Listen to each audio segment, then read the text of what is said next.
Hi everybody, welcome to our Ask the Experts webinar, taking an in-depth look at PTSD. Before we get started, I just wanted to share that this webinar will be recorded and you'll receive the slides and the recording in our follow-up email going out tomorrow morning. If you're having any technical difficulties throughout the webinar, we suggest that you refresh this page or re-enter the webinar. My name is Nick Allen and I'm the Marketing Events Manager at SimplePractice, and I'll be the moderator of today's webinar. Just taking a quick look at the webinar agenda for today, we're going to introduce our speakers, answer some pre-submitted questions, and then final thoughts at the end. This will be a time for our panelists to share anything that they find super insightful or think will be very helpful for this community. Without further ado, we'll jump into introducing our speakers. First up is Dr. Costello. Dr. Costello, could you please introduce yourself and tell us a little bit about your work? Sure. I'm Dr. Jace Costello. My pronouns are they, them. I'm a licensed clinical psychologist in Chicago, and a little bit about my background. I started my doctoral training at University of South Carolina in a clinical community program. So I was very focused on social equity and social justice issues. I ended up working a lot with homeless populations, and had a lot of exposure to substance use work and trauma. And then when I started applying to internship, as many people know that are either in that process or in the psychology field, a lot of APA accredited sites were VA sites, which I was actually pretty thrilled about. I ended up attending my general internship at Jesse Brown VA Medical Center, where I did a rotation in the PTSD clinic. I believe I did a minor in MST, military sexual trauma, and that's kind of where I fell in love with trauma work. I was trained in evidence-based practices, and then ended up staying as a postdoctoral fellow in PTSD, substance use disorder, and pain. I ended up staying in a role working with veterans where I specialized in PTSD and substance use disorder. I've always found both systems and clinical work pretty appealing. And then stayed in that role for about 4 years and briefly took a position as a director in a trauma program here locally in Chicago at the PHP and IOP level of care, and figured out that wasn't the best fit for me, partially I think because I was ready to go into independent private practice, which is what brought me to where I am today. So I'm in private practice now, and I still specialize in trauma. So that's a little bit about me. Thank you so much, Dr. Costello. Next up, we have Tiffany. Tiffany, could you please introduce yourself and a little bit about your work? Sure.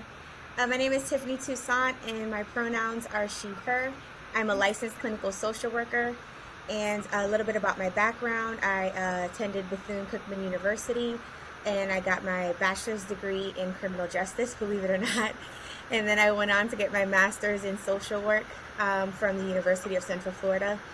A little bit about the populations that I've worked with. I did a field study while I was in undergrad at a substance use facility for women who were either pregnant or had small children and were working on their sobriety and then, of course, their parenting skills. And I think that's where I saw the most of my trauma for sure. And then I went on to work at an alternative school for girls ages 6 through 18.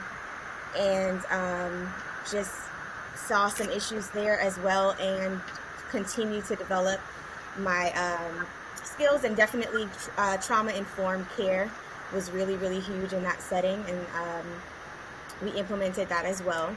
And then I went on to work with Volusia County Schools, and I was a therapist there. I also did some preventative work with social emotional learning skills and teaching in the classroom as well. And then now I currently work at Stetson University as their multicultural mental health counselor. So I'm doing some social justice work there as well as continuing to offer therapy. And then I also have my private practice as well called Dream Manifest Soar. And I continue to be trauma focused with a lot of the clients that I work with. That's just a little bit about me. Thank you so much for being here today, Tiffany. Thanks. And last but not least, Dr. Megan Roche. Dr. Roche, would you like to introduce yourself and a little bit about your work? Sure. I am a licensed psychologist. I have a PhD in counseling psychology from Loyola University Chicago, and I also have a master's in community counseling from the same institution. And most of my doctoral level training was working with adolescents and families who were in acute crisis. And so I got a lot of really great training around developmental trauma and kind of system level and familial level, kind of some of the broader impacts of traumatic experiences early in life. I graduated and did some college counseling work, and then more recently I'm solely in private practice. So I own and operate a private practice in Houston, Texas. I work pretty much exclusively with adult survivors of complex or developmental trauma. So I do a lot of work with adult survivors of childhood abuse and neglect. I also do a lot of work with folks navigating divorce and betrayal trauma. I also have about the past 8 years, I've been teaching in counseling psychology doctoral programs. So I teach clinical supervision and consultation. I've also taught cognitive and affective psychology, which I've loved the opportunity to share a lot of the trauma and affect science with students. I found they're really hungry for that knowledge. I also teach a practicum course as well as supervise doctoral level practicum students, specifically those who are in trauma-informed care community settings and looking for really kind of nuanced, specific supervision around that. So I'm delighted to be here. Great. Thank you so much to each of you for being here. We know that our community is very excited for this conversation. It's one of our most requested webinars. So without further ado, we'll jump right into those questions. Our first question comes from Maya, who asks, how do you start working with this community? Are there specific courses, trainings, or workshops that the panelists can recommend? First, start off with Tiffany. Could you answer this question? Yes, one course that I found, or certification rather, that I found extremely helpful has been trauma-focused CBT. And what I love about that is it teaches you how to work with the younger children and the younger population. There are a lot of skills that you can learn. I also want to understand that there is like a 2-hour training that you can take, but there's a full certification that you can take that includes, consultation calls that you do with someone that's trained to be a trainer in TFCBT. And you can do the calls, and then you have a case study. So it's a very in-depth certification that you can have, but once you carry that, you'll definitely get the experience that you need. And then there's also different CEU certifications that you can get, trauma-informed care for sure, but TFCBT, I would say, depending on the population that you want to work with, is a good place to start.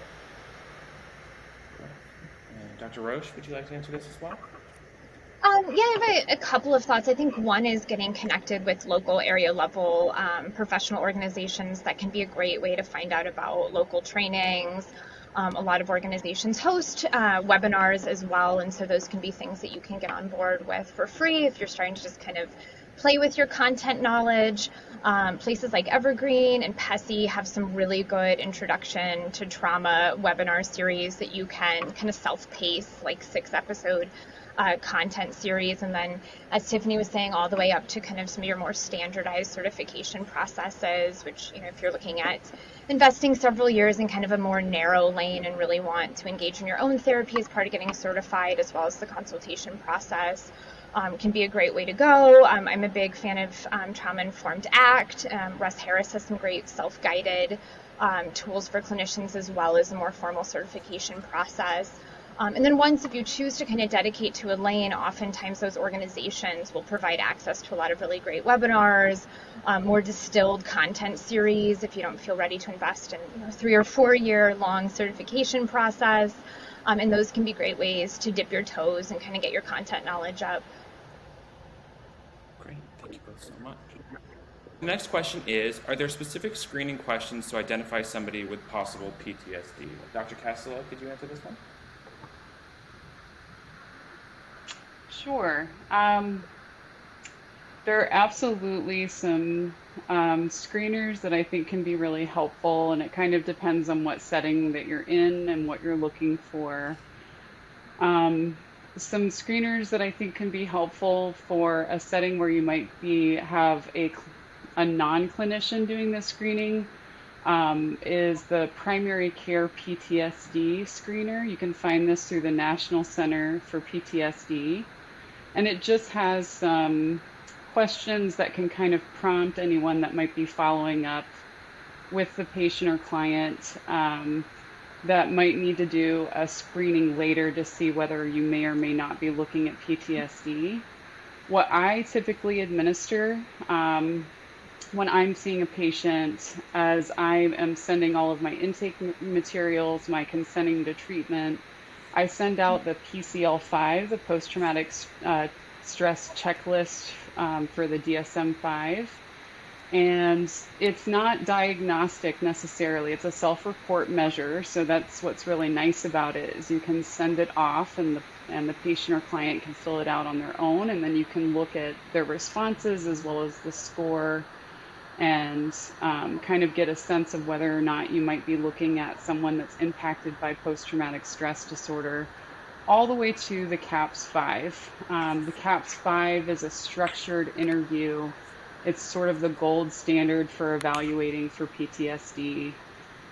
Takes about 45 to 60 minutes. They say 45, but I've yet to myself or any of my trainees ever administer it in less than 60. So it's more of a structured interview, and it really maps completely onto the DSM-5 criteria, and I'm sure they'll update it for the DSM-5 TR if there have been any changes. So that's about PTSD, but I did want to say that often when people are asking this question, they're really wanting to know how do I screen to see if someone that I'm working with is impacted by trauma? And one way I think that you can get there is the way that I do it is I embed it within my biopsychosocial intake in a graduated way. So what I mean by that is I'm kind of starting out with more general questions, more demographic questions, and then as most of us do, we become more deep. Our questions become ask more intimate detail as we move along. So we might go from asking, demographic information to things like about your family of origin and whatnot. And one question that I ask is there anything that you've experienced that you believe was traumatic or incredibly stressful that you think is important for me to know? And I also make sure that everyone knows they can skip this question if they would like to, which is also helpful in diagnostic if they end up electing to skip that question. Shows that there might be avoidance, emotional pain, that sort of thing. So that's just one way to kind of start to screen for post-traumatic stress disorder or other trauma-related problems and concerns. Thank you so much. Our next question is, are there tools or interventions that each of the panelists use to help them when working with clients with PTSD? Each of you will answer this question, so I'll start with Dr. Roche, if you'd like to take this. Sure. So I kind of like to take a little bit of a forest for the trees approach to answering this. I think that something that can be really helpful in kind of conceptualizing intervention is the triphasic model of trauma treatment. And there's different language for these based on kind of who's talking about it. But it can provide a really nice umbrella for kind of assessing where a client's at and what interventions might be helpful. So, and it's phase-like in that folks don't necessarily complete tasks and then, proceed and graduate from this scaffolding type idea. More so they're going to kind of cycle back. So the first is promoting safety and stabilization. A lot of times folks come to us feeling really disorganized internally, and a first part of the work can be integrating interventions that help folks feel more able to kind of contain themselves in their experience, to be able to even kind of get to a place of accessing more like kind of direct trauma content.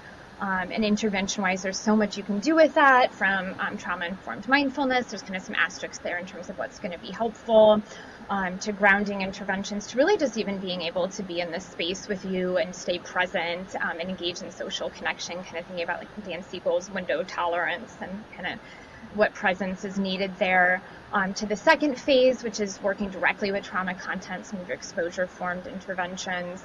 And I really love when you get a client who We'll be with you into the third stage, which is integration and meaning making, where you can pull in some of the more existential pieces around helping clients kind of get a sense of, who am I in this world now that I've integrated this experience?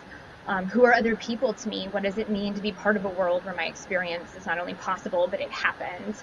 And being able to kind of fold the trauma experience as part of a richer narrative about self and experience. And that intervention-wise can look like a gazillion different things. So whenever I'm training, I really like to encourage folks to think about intervention selection from under that umbrella based on kind of their assessment of where a client might be, and adding just an asterisk that some folks might stay with us just in phase one, and that's the entirety of their work, and that's rich and really meaningful, and you may never get to the nitty-gritty of the trauma details, and that doesn't mean that the work hasn't been any more impactful. That's great. Thank you so much, Dr. Roche. Tiffany? That was an excellent breakdown. I agree for sure that there are different levels to follow as you're walking with someone through trauma. Definitely working on those basic core coping skills, like Dr. Roche mentioned, the grounding, whether working on the symptoms and making sure you get a handle on those before diving deeper into the trauma. One of the first ones that comes to mind is thought charting. So really working on those intrusive thoughts and really trying to put them into a chart and really breaking down, is this true? Is this false? What's the evidence? What's a coping skill that I can use to, cope with this recurring thought? And then also the empty chair exercise is something that I've used before when working with trauma clients. And then also, I'm spacing. There was another one that I wanted to bring up. Let's see. Hopefully it'll come back to me. Hopefully you can circle back. Yes, we'll circle back. Thank Dr. you. Costello? I really want to just say that we've covered the foundation of a lot of interventions that I think would be really helpful, and I really do like this kind of phased model in terms of conceptualization.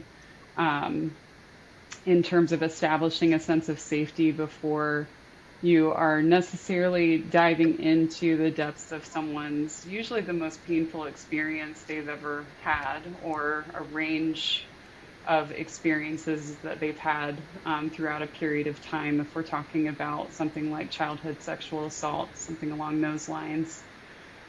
The way that I tend to conceptualize trauma work is we're trying to revisit the past to understand the present. So as long as we're able to do that within the window of tolerance, a lot of the interventions that are available to us have different mechanisms in place to allow us to stay within our window of tolerance and be able to do that. Some specific interventions that come to mind that I'm aware that are the kind of gold standard for the treatment of PTSD would be prolonged exposure therapy, cognitive processing therapy. I'm not trained in this intervention, but EMDR is something I want to get trained in very soon. So this is just a lesson learned for anyone attending. We're always learning. We're always trying to learn new skills and intervention.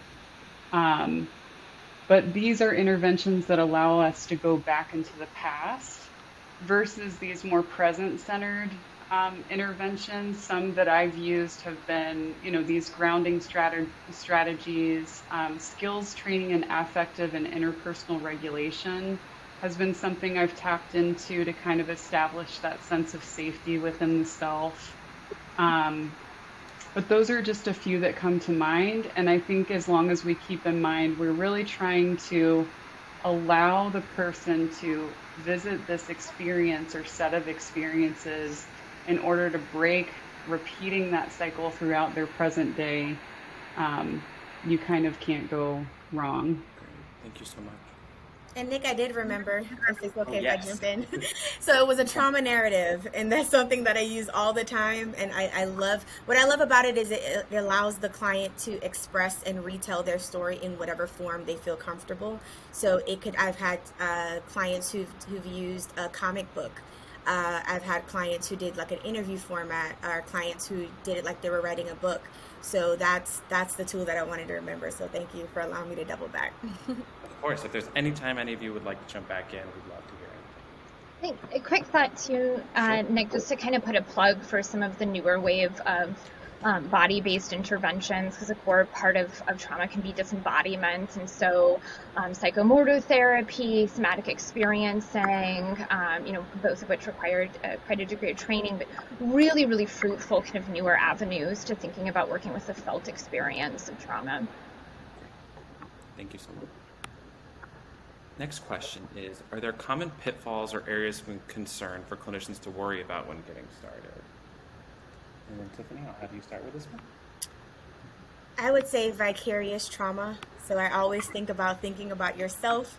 A lot of times we can really get lost in our work, and this is I would say a population that you have to believe that you're called to. That's just my thought.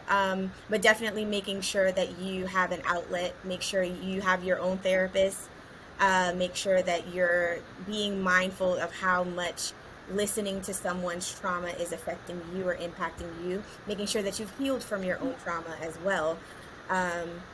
So that's something to think about. And then I would also, almost like what Dr. Roche was talking about on the last question, when she was talking about knowing how far we're going to be able to go with each client. So making sure that you're being transparent and make sure you're having those conversations on what their end goals are, how far they really want to go into their trauma. And those are two things that kind of come up for me. Thank you. Dr. Costello?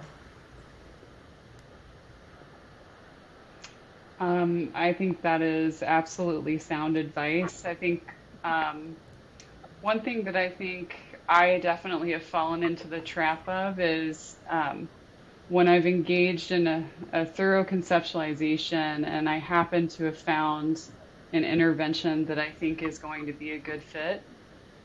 Like, for example, if I'm working with someone and we're engaging in prolonged exposure therapy, which is a very specific protocol. And I'm getting involved in that, and there's a lot that you have to do in order to administer these specific protocols. It's very easy to forget to attend to the dynamics of the therapeutic relationship. And some of that can start to fall into the background. And the way that I try to think about it is, even if I'm engaging in something that is very specific, like a protocol, I tend to take a pretty integrative approach at this point in my career. But even if I am doing something very specific, there has to be sort of this 50-50 split at the very least, where a lot of it is I'm attending to that therapeutic relationship. And what I mean by that is there can be times that, for example, my patient might be looking for an omnipotent rescuer, and therefore they fall into the helpless victim role, because of course I want to come in and provide them with solutions. And then when I start to provide all of the solutions, they continue to be robbed of their own agency and autonomy in their healing process. And that is very much part of the dynamic of working with a trauma survivor. And there are different traps we can fall into as well. Like sometimes participating in the swearing the patient to secrecy because of shame or an implicit or explicit message that they should never tell anyone. And I'm throwing skills at them instead of allowing them to actually talk about their trauma. Or I become too curious about their trauma, and then I'm pushing them too far, and I become almost voyeuristic in a way, and I'm pushing, and when I really should be hanging back and allowing them to speak at their own pace. So there are all of these dynamics that I think need to be attended to really show up compassionately, to show up with attunement, and with a sense of neutrality to allow this person to be autonomous and an active agent in their healing process. Great. Thank you so much. Our next question is, can the panelists share recommendations for clinical approaches for treatment when seeing clients virtually? Tiffany, would you like to answer this question? Sure. So virtual trauma work is not my favorite. I will just put that right out there. Sometimes you have to meet the client where they are as far as being comfortable. And of course, through COVID, we had to pivot and make changes. One of the things that I would set up for my clients are bags with different intervention tools so that they have their own art supplies. If we're going to do something with art, they have their own sensory toys. So definitely making them feel a part of the process, even from at home, just having the different tools and things that I would do in person. That's one thing for sure. And of course, when doing telehealth, you want to have an emergency contact. Depending on how heavy the session might get, you never know what could come up. So just make sure that you're having those safety precautions, even if from a distance. So those are two things that I'm thinking of right now. Thank you so much. Our next question is, generally speaking, how would treatment look different for a client who has PTSD versus CTPSD? Dr. Roche? This is a great question because they're like weeds and layers. So I will tackle a few pieces. One is just kind of the diagnostic piece, which is that soon that DSM-5 was information. There was a subcommittee for DTD or developmental trauma disorder, which ultimately did not make it into the DSM-5, versus the CPTSD diagnosis, which did ultimately get included in the ICD-11. And the ICD-11 used a body of research looking at, that suggested that there could be an additional factor that manifested for folks with more complex or trauma or chronic trauma presentations, in addition to the core elements of your traditional PTSD diagnosis. And kind of across the literature, they name these disturbances in self-organization. And so these were the additional pieces that were folded into the ICD-11's criteria for the CPTSD diagnosis, which is disorganization in affective regulation, disorganization in sense of self, so a chronic, persistent, diminished sense of worth or self, and persistent difficulties in interpersonal relationships. So I think when you're thinking of treating somebody who has a pretty complex or chronic trauma history, in addition to all of what my colleagues have said with regards to intervention and awareness and attunement, I really, as well as kind of considering guiding intervention through phases, is really having an eye towards each of those three unique symptoms under that newer cluster that looks like it might be a more unique part of a complex trauma presentation. So integrating a lot of affective regulation work, which goes back to some of what we were saying before, helping folks learn to be able to contain their experience and also not to over contain their experience, or they become like really guarded and over boundaried, and so helping to support them with the fluidity that emotions come and they rise and they ultimately end, and so helping folks to experience that with us in session I think is really crucial, as well as helping folks to kind of challenge some of the shame-based narratives about self that can be so insidious with more complex trauma presentations. So really starting to get curious about these self-schemas around, I'm broken, I'm worthless. And I think the therapeutic relationship in and of itself can be a beautiful vehicle for that, because shame doesn't like to live in the light. So even being able to be with you and have an experience named and notice that you don't register disgust or shock or surprise, and that you can hold it with them, can be tremendously meaningful, as well as other, shame distilling interventions. Then you might be pulling in attachment work there too, working to help folks kind of be able to arrive at a more nuanced sense of self, that I am fantastic at things, I struggle at other things, I've got this part of my history, I've got this part of my future, and that all is a part of who I am in addition to the trauma experiences, as well as helping folks really work through relational work, and the relationship's going to be a big vehicle of that. I think boundaries are a tremendous felt part of that work, helping clients get a nuanced understanding of where they end and somebody else begins, and having a felt sense of that. When am I too close? When am I too far away? I think the relationship, again, can really lend itself to being able to do that well with clients. Lastly, I'd say that grief is a tremendous part of a complex PTSD presentation. Robert Niemeyer has great resources for working with grief and grief-based interventions. And so I think a part of that work, especially as you're moving into that phase 3 and kind of the integration and the meaning making, is supporting clients in the work of grieving what the trauma has lost for them, whether that's a sense of self, who I was before these experiences, what I thought the world was, who I thought this person was, how this relationship should look like, and being able to support that mourning process, I think can be a unique part of working with somebody with a more chronic trauma presentation. I'll also add, and I love the way my colleagues spoke to this, that I think that these are folks that being very aware of dynamic is really crucial, as well as really being aware of, I'm going to kind of borrow some language, kind of lending your nervous system and being aware of your own regulation while you're doing the work. What's activating you? I have clients that I know, like, I need a cold glass of water on my table next to me while I do this work so that I can remain kind of contained and regulated, because that, especially if you resume in-person work, that whole physiological synchronization, like we feel off of each other, and being really aware of how you show up in that space with more chronic trauma presentations, and being authentic in that, like, hey, let's rest, let's check in, how you doing over there?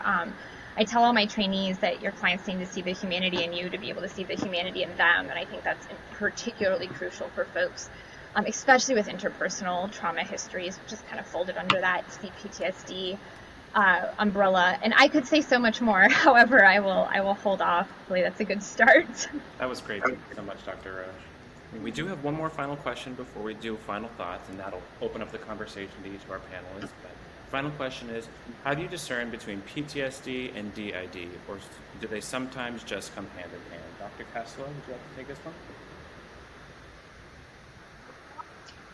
So I feel like I have sort of a half answer to this one.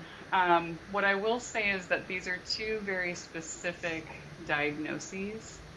And it's my understanding that dissociative, and I have less experience with dissociative identity disorder, and oddly enough, I'm going to start talking about that one.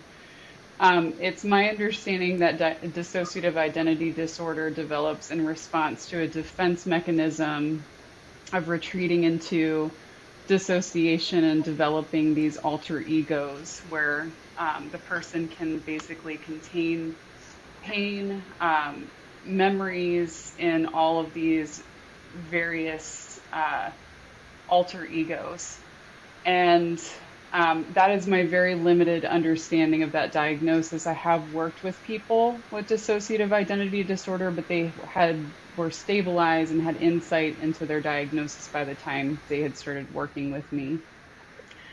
That being said, I do have an understanding that it's fairly common for someone with dissociative identity disorder to have a diagnosis of PTSD, but not necessarily the other way around. So post-traumatic stress disorder is the result of someone experiencing something that's very traumatic. And dissociative identity disorder, typically it's a result of very severe trauma during a point of development. I believe it's usually during childhood. Post-traumatic stress disorder is as a result of experiencing one or more traumas and experiencing intrusions, negative alterations in cognitions and mood, hyperarousal, and avoidance. I think these are the symptoms that often people think about when it comes to trauma. So I think all of this is to say, when trying to differentiate between these two different diagnoses, I think that taking a look at the DSM is a good place to start. Understanding that these are two very different diagnoses that do have some relationship, but it's not as though one causes the other. Gosh, what was I about to say? If you are working with someone that has something like dissociative identity disorder, I would strongly encourage getting consultation and working with that kind of case. I just think that that would be a very smart thing to do. And I'm happy to hear what my colleagues have to say about this as well. Tiffany, Dr. Roche, do you have a response for this one?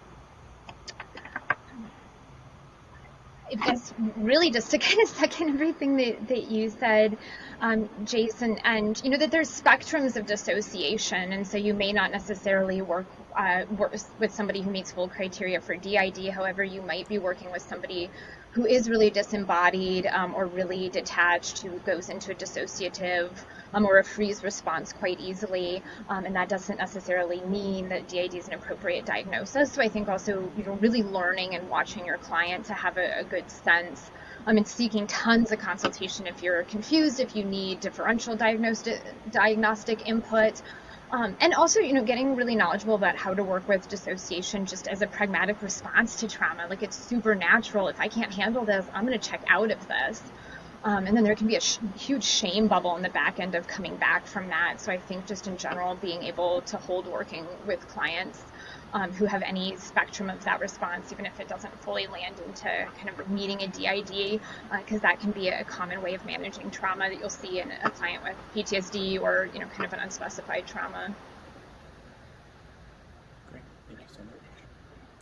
And now we'll jump into our final thoughts. This is when we'll open the floor to each of our panelists to share anything that they found super insightful, help with this community, or anything they just want to share with our audience. So Tiffany, I'll start with you.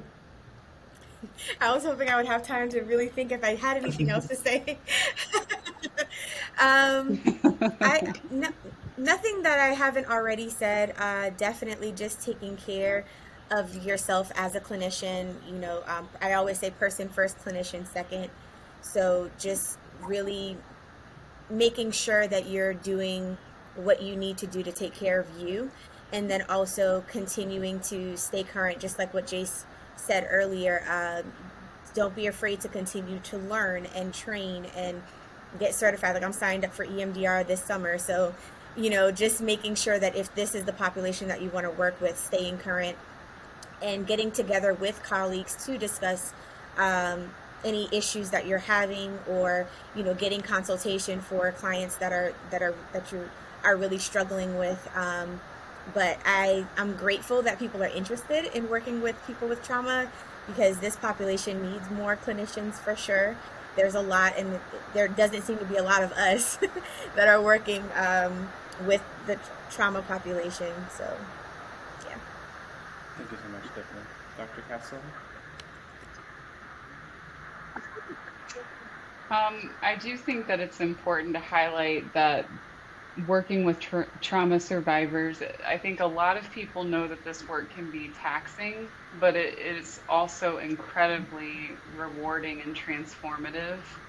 I've really fallen in love with the work, and I hope that hearing the level of passion that all three of us, I hope you're hearing it and feeling it from us, shows you, we chose this work, and we're hoping that I hope I'm inspiring some people that are attending this talk to, learn some more about trauma work and get engaged, because it can be really life-changing. I also think that one thing that comes to mind is just the power of consultation, just to find a place with, and I can't emphasize enough how much you need to trust the people that you're consulting with. Finding a safe place to go where you can check your blind spots, where you can look for that dynamic piece that I was talking about earlier when you're attending to that relationship with the trauma survivor.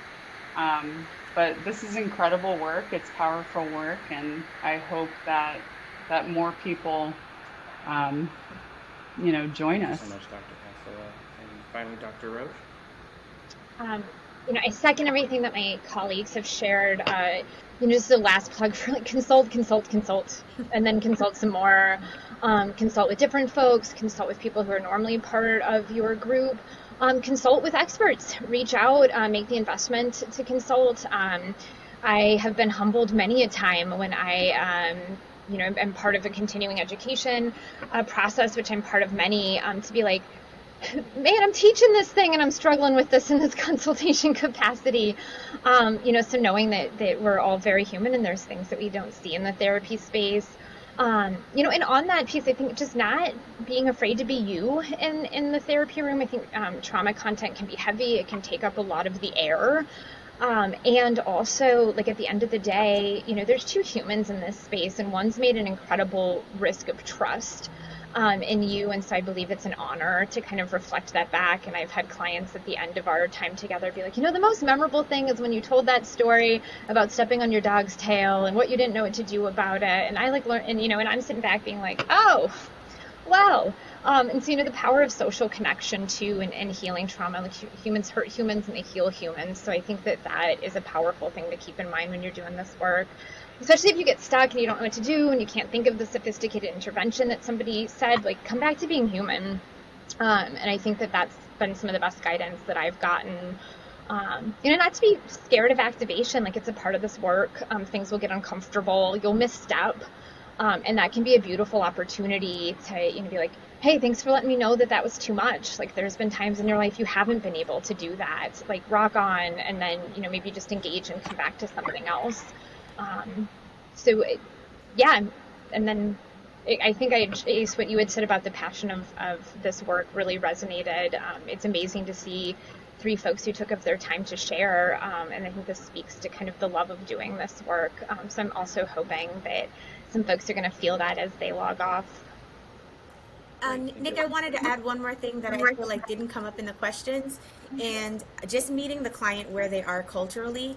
I've been doing some work and some research on my own about different types of healing spaces and what healing looks like in different cultures, and really helping people connect back to their roots and their culture is something that's really sometimes that missing piece of the puzzle as well. So we've talked a lot about different clinical practices and different tools and different interventions. So also being open to helping your clients connect back to their roots in a form of spiritual healing, or however it shows up for that particular client. And I think that's something that isn't as prevalent as other interventions, but I think it can be just as powerful.